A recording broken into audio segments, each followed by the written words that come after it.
प्रभु जीशुख्रीष्ट नाम प्रतिदिन रोटी रे आपण मानक पुणी स्वागत करुछु। आज मे मास 7 तारीख मंगलवार दिन 2024 वर्ष। आज ध्यान हेउछि आलोक भल एवं ईश्वर आलोक देखिले जे यह भल। आदि पुस्तक 1:4 पद।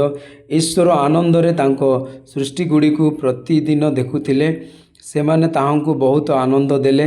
ईश्वर जे प्रथम दिन रे आलोक सृष्टि कले, आलोक भल बोली पाइले। केवल आदि पुस्तकर प्रथम अध्याय रे प्रभुंकर 7टी बारंबार उच्चारण अछि जहाँ भल अटे। प्रभु ईश्वर पाई सबुदिन भल अटे। केवल जो माने प्रभुंक ठारू दूर रे अछंती सेमाने निर्दिष्ट समय को शुभ एवं अन्य केतेक समय को शुभ बोली पालन करिवे। जेतेले मु इस्राएल रो काना परिदर्शन करिवार सुजोग पाइली, जिहुदी गाइड मते पचारि थिले जे मु जाने कि सप्ताह रे तृतीय दिन रे काना रे विवाह कहीं अनुष्ठित हैला एवं मु भाविली सप्ताह प्रथम दिन रविवार, द्वितीयटी सोमवार एवं तृतीय दिन मंगलवार। आमर भारतीय संस्कृति रे साधारणतः मंगलवार दिन विवाह अनुष्ठित हुए नहीं, कारण से गुड़िक उद्दिष्ट बोली विवेचना करा जाए। केतक विश्वास करती जे मंगलवार दिन दंपति विवाह करिवे नहीं, सेमाने दारिद्र्यर शिकार हेबे। जिहुदी गाइड जारी रखी कहला जे मंगलवार जिहुदी मानक पाई सर्वोत्तम दिन भाव विवेचना करा जाए, कारण प्रभु तांकर सृष्टि गुड़िकर समीक्षा करथिले एवं सही दिन दुई थर भल उच्चारण कले। तेणु सही दिन बर एवं बर पाई भल अटे एवं सही कारणर मंगलवार दिन अत्यंत स्वतंत्र बोली विवेचना करा जाए।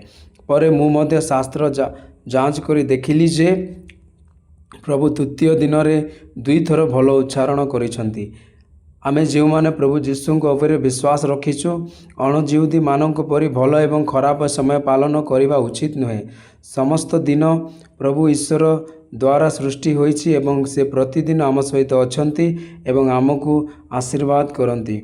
जेतेबेले सृष्टिकर्ता ईश्वर तांकर प्रत्येक सृष्टि को भल भाव में पाइले, प्रकृत रे किछि दिन को अଯଥା भाव में पृथक करवा एक बड़ भूल। शास्त्र कहे एही दिन प्रभु सृष्टि करिसंती, आम माने आनंदित और आनंदित हेबा। गीत संहिता 118:24 पद।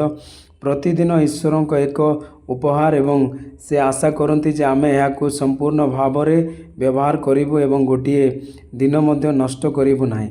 ईश्वर संतान माने जेतेबेले आपण सकाले उठंती सेतेबेले आपण ईश्वर को धन्यवाद देवा उचित एवं प्रार्थना करिबा उचित। प्रभु मो जीवन रे नूतन दिन प्रदान करिथिबारु धन्यवाद। प्रभु मते साहाय्य कर, आज तुम पाए याकु खर्च करिबाकु दिनर आरंभरु राति समय पर्यंत तुमर उपस्थिति, सहभागिता, शक्ति, अनुग्रह, दया एवं अनुग्रह मो उपरे हेउ। अधिक ध्यान करिबा पई लूका लिखित सुसमाचार 19:42 पद। जदि तुमे जानी थांत एपरिकी तुमे विशेष करी एही दिन रे जहाँ तुमर शांति पाई सृष्टि करे। प्रभु वाक्य रे आपनको समस्त को आशीर्वाद करंतु। आमेन।